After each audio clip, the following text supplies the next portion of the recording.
आइए एक बार फिर लेकर हम हाजिर हैं।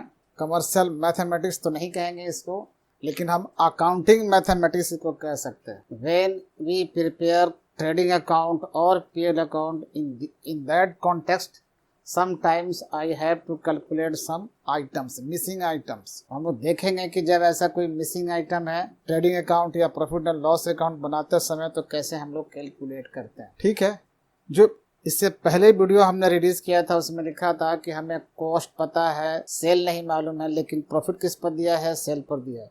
वही दोनों केस लेकर चल रहे हैं। पहला मेथड हमने उसमें बता दिया था, सेम वही केस है। जब वही केस है, तीन आइटम है, कॉस्ट प्राइस है, प्रॉफिट है और सेल प्राइस है।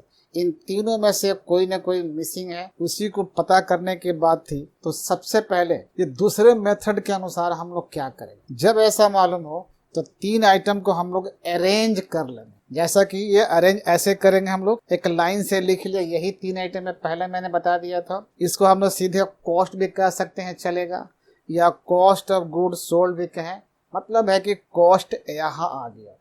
फिर एक बात आती है प्रॉफिट के, कि जो प्रॉफिट हमें पता है, नेट प्रॉफिट हो या सिंपल प्रॉफिट हो या सिर्फ ग्रॉस प्रॉफिट हो, तो इसको यहाँ लिख दिया, अरेंज कर लिया। और यहाँ पे क्या लिख दिया, सेल लिख दिया या सेल प्राइस। अरेंज कर लिया, arrange the items cost profit sales, ऐसे अरेंज कर देना। यही तीन इंपॉर्टेंट आइटम्स हैं। अब इन्हीं तीनों में से कोई मालूम है, कोई मालूम नहीं है। अब क्या करते हैं, इन द फॉलोइंग मैनर हम इसको कर लिया। और ये जो परसेंटेज दिया हुआ है, क्वेश्चन में आपको परसेंटेज दिया रहेगा, हम एग्जांपल देकर समझाएंगे इस चीज को, कि जो परसेंटेज दिया है इस परसेंटेज से संबंधित कुछ तो इन्फॉर्मेशन मालूम है। तो परसेंटेज के आधार पर जो भी इन्फॉर्मेशन हमको पता होगा उसको भी हम इसके नीचे लिख देते हैं। परसेंटेज का मतलब होता है 100 में, पर 100 या पर सेंचुरी।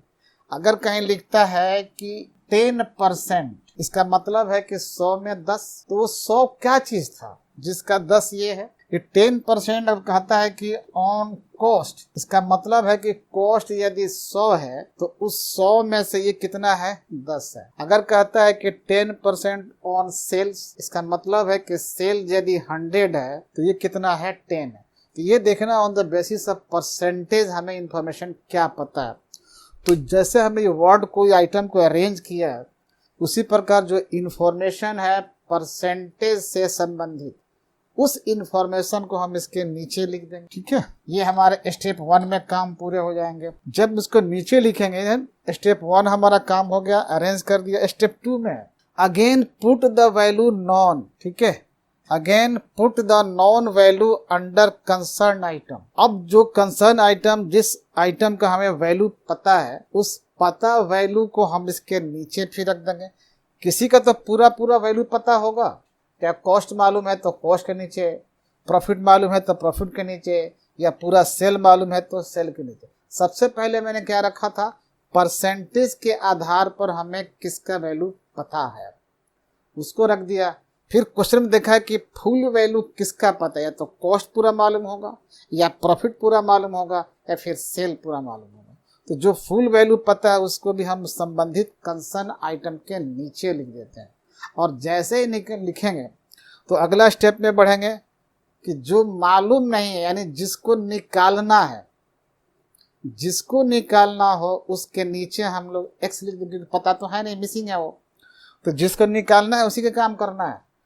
एक ऐसे ही बच जाएगा बगैर निकालने के लिए। तो जिसको निकालना है उसके नीचे हम लोग एक्स लिख देंगे। इस स्टेप में ये भी आ गया, put X under the items to be found. जिसको निकालना उसके नीचे हमने एक्स लिख दिया। और लास्ट स्टेप हमारा है, now find the value of x by cross multiplication.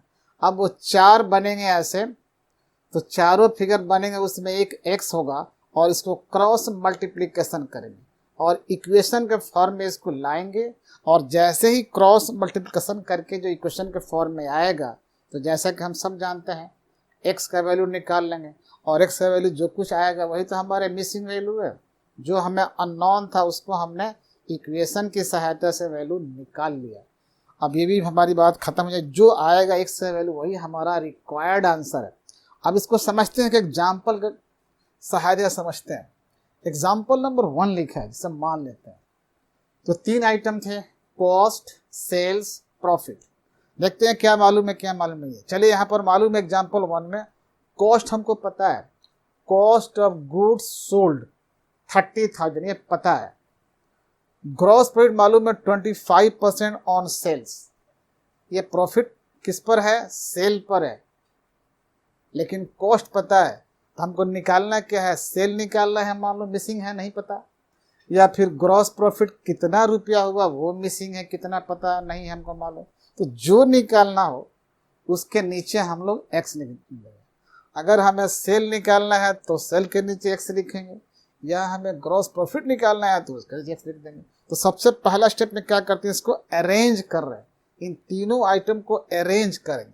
देखना स्टेप 1 में अरेंज कर दिया तो लिख दिया यहाँ पर cost of goods sold, profit, sale price, arrange कर दिया हमने इसको। और अरेंज करने के बाद ये जो परसेंटेज दिया है, देखना इस परसेंटेज का संबंध किससे है, सेल से।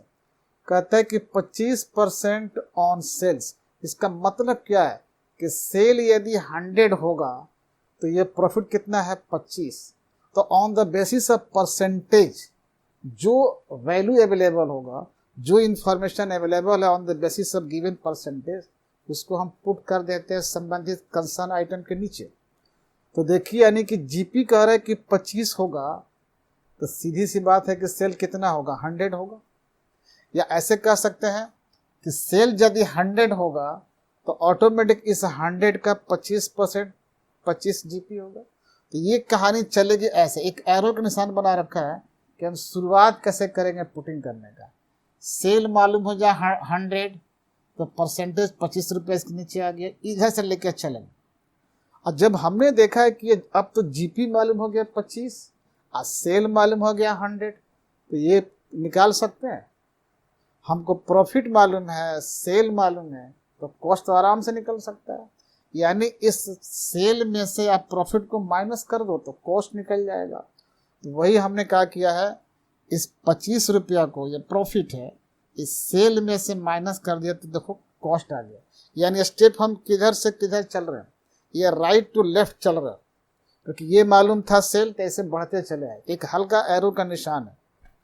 इस प्रकार पहली लाइन में हमको on the basis of given percentage information ले लिया, अरेंज करने के बाद उसके नीचे हमने आइटम को लिख दिया। अब दूसरा देखते हैं फुल वैल्यू किसका मालूम है। ये जो आइटम्स है इसमें फुल वैल्यू किसका मालूम है, तो कॉस्ट ऑफ गुड्स सोल्ड का पूरा वैल्यू मालूम है 30,000। तो आइए उसको संबंधित आइटम के नीचे लिख देते हैं। तो ये है कॉस्ट ऑफ गुड्स सोल्ड, इसके नीचे हम लिख दिया यहाँ पर 30,000 आ गया। अब नहीं मालूम कि जब ये 30,000 है तो ये कितना होगा, नहीं पता। जब ये कॉस्ट 30,000 है तो सेल प्राइस कितना होगा, ये नहीं पता। तो जो नहीं पता, जिसको निकालना है, उसके नीचे हम लोग एक्स लिख देते हैं। तो चलिए मान लेते हैं कि हमको जीपी ही निकालना है, तो उसके नीचे हमने क्या लिख दिया, एक्स। पहले फिर समझिए, on the basis of given percentage, first of all जो परसेंटेज दिया है उसके हिसाब से इंफॉर्मेशन को आप पुट कीजिए। इस परसेंटेज का मतलब है 25% ऑन सेल्स। इसका मतलब है कि सेल यदि 100 हो तो ये जीपी कितना रुपया हो जाएगा, 25। तो सेल 100 है तब जीपी कितना आ गया, 25। जैसे ही ये लिखा यहाँ पर, ये परसेंटेज के आधार पर हमको सूचना मालूम है, तो क्या हम कॉस्ट नहीं निकाल सकते हैं। हम जानते हैं कि सेल में से प्रॉफिट को माइनस कर दीजिए तो कॉस्ट निकल जाएगा। तो इस प्रकार परसेंटेज के आधार पर जो इन्फॉर्मेशन हम निकाल सकते हैं, निकाल लिया। उसके आगे बढ़ते हैं कि जो फुल वैल्यू पता है, तो in the given question full value किसका पता है, कॉस्ट का, 30,000। अब ये फुल वैल्यू को जिस आइटम का है उसके नीचे लिख दिया, ये कॉस्ट नीचे लिख दिया। बच गए 2 आइटम। अब उन 2 आइटम में से जिसका निकालना है आप निकाल सकते हैं, उसके नीचे हम लोग एक्स लिख देंगे। तो चलो मान लिया कि हमको जीपी ही निकालना है। देखना ये जीपी तब था जब कॉस्ट 75 रुपया था। 75 रुपया था तो प्रॉफिट कितना था, 25। लेकिन जब यही कॉस्ट 30,000 हो जाएगा तो प्रॉफिट तो फर्क पड़ेगा ना, और कितना होगा ये निकालना है। अब जैसे हमने मिसिंग वैल्यू के नीचे लिख दिया एक्स, अभी देखना ये बन गया ऐसे, स्क्वायर फॉर्म में आ रहा है, ये 4 दिखाई पड़ रहा है, तो क्रॉस कर लेंगे। देखो हल्का सा लगाया है एग्जैक्ट क्रॉस, ये अलग छट गया क्योंकि हम फिलहाल सेल प्राइस नहीं निकाल रहे।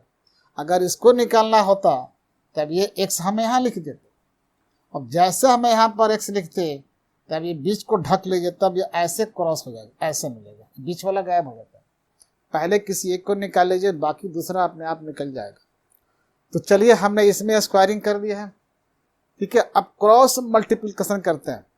जब करेंगे क्रॉस तो होगा 75 इंटू एक्स, यहाँ लिखा हुआ इतना इंटू इतना, यहाँ आ गया is equal to, equation form में लेके आ रहे हैं।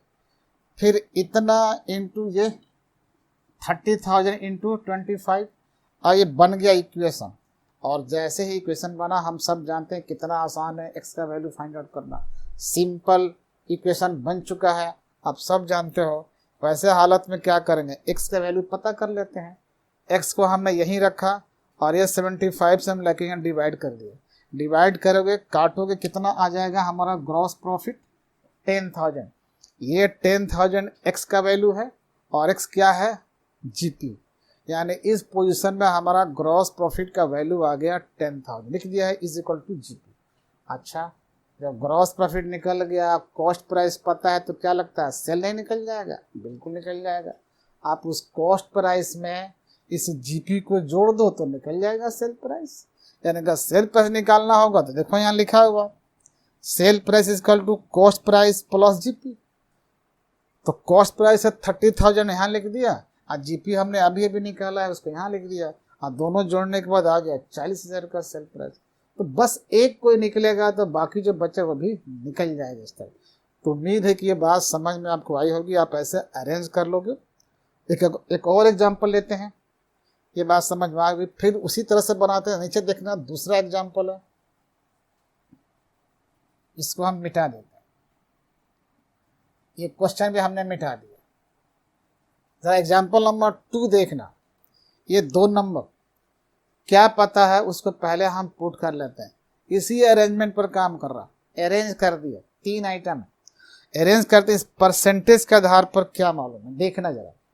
ये 20% ऑन कॉस्ट, इसका मतलब है कॉस्ट यदि 100 है तब ये 20 है। तो जो परसेंटेज के आधार पर, यानी यहाँ हम लिख दिया कॉस्ट हमारा कितना है 100 है, तो प्रॉफिट कितना ये बता रहे हैं 20। अब देखना on the basis of given percentage हमने क्या पा लिया है, ये मालूम हो गया, ये मालूम हो गया, तो क्या ये नहीं निकल पाएगा? बिल्कुल निकल पाएगा, देखिए जी बिल्कुल निकलेगा। अगर कॉस्ट मालूम है आपको 100 रुपया और प्रॉफिट मालूम है आपको 20 रुपया, तो क्या आसान है, बिल्कुल सेल प्राइस निकल जाएगा 120 रुपया। तो 120 रुपया ये भी मालूम, देखा इनके नीचे लिख दिया आइटम के नीचे। अब देखते हैं कि फुल वैल्यू किसका पता है, इन तीनों में से फुल वैल्यू किसका पता है क्वेश्चन में, देखिए। और यहाँ देखिए मालूम ही नहीं है, सेल पता है 60,000, ये फुल वैल्यू है सेल का, तो जो पता है उसके नीचे लिख दिया। अब बच गए ये दोनों, किसको निकालना है? सवाल कहता है कि या तो कॉस्ट ऑफ गुड्स सोल्ड निकालिए, अगर वो निकाल लेंगे तो बाकी जीपी भी निकल जाएगा, या आप जीपी निकालो तो फिर कॉस्ट निकल जाएगा। चलिए मान लेते हैं सीधे निकाल लेते हैं कॉस्ट डायरेक्ट, तो जो निकालना है उसके नीचे हम एक्स कर लेते हैं। अब बीच वाला भूल जाइए। अब ये चार कोणीय मिलाइए, यानी जब 4 कोणीय मिलाएंगे क्रॉस करेंगे तो ये आकर के यहाँ मैच होता है और ये जा करके यहाँ मैच होता है। अब क्रॉस इनमें कराइए, तो जैसे आप क्रॉस कराओगे तो फॉरन इक्वेशन बन जाएगी, इक्वेशन फॉर्म में लेके आइए और एक्स का वैल्यू निकाल दीजिए। ये कैसे होगा, इतना मल्टीप्लाई इतना, यानी हो जाएगा ये 120 into X is equal to 100 into 60। अब ये बन गया इक्वेशन। हमें एक्स का वैल्यू चाहिए, एक्स को यहीं रखिए और उसको इस साइड ले करके क्या करेंगे यार, डिवाइड कर देंगे, और जो कटाना आप कटा लो भाई, कटाइए, काम खत्म हो जाएगा।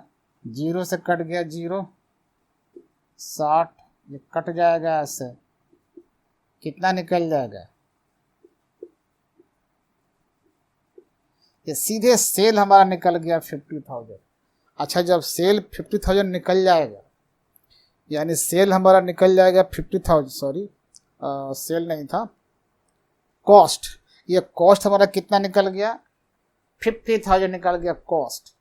ये कॉस्ट के नीचे हमने लिखा है एक्स। इस प्रकार जब 50,000 हमारा क्या आ गया, वो कॉस्ट आ गया। अब कोई कहता है कॉस्ट आ गया 50,000, तो क्या निकालना था, प्रॉफिट नहीं निकाल सकते हैं। यानी सेल में से आप कॉस्ट को घटा दीजिए, यानी 60,000 माइनस 50,000 इक्वल टू 10,000, तो बस वो भी निकल जाएगा। एक निकला, कहानी खत्म। तो इस तरह के फॉर्मूला को हम लोग यूज़ करते रहते हैं। अगर हमारा ट्रेडिंग अकाउंट या प्रॉफिट एंड लॉस अकाउंट में शॉर्ट मैथमेटिकल कुछ ऐसा दिया है, तो मैथमेटिकल फार्मूला के हिसाब से, मैथमेटिकल जो कैलकुलेशन है उस हिसाब से हम लोग ये मिसिंग फिगर को मालूम कर सकते हैं। और जैसे मिसिंग फिगर आता है, जहां उसकी ज़रूरत होगी डेबिट साइड में या क्रेडिट साइड में, हम पुट कर देते हैं। तो उम्मीद है कि मेरी मेहनत आपको समझ में आ रही होगी, और मेरा वही मिशन है कि आपको हम पक्का बना देना है। किसी प्रकार का मैथमेटिकल कैलकुलेशन इसमें आएगा, प्रॉफिट और लॉस अकाउंट में या ट्रेडिंग अकाउंट में, बिल्कुल बिंदास होकर के आप इसको कैलकुलेट करके निकालेंगे। ठीक है, तो फिर मिलते हैं आपको नेक्स्ट वीडियो में। फिर अपना ख्याल रखना।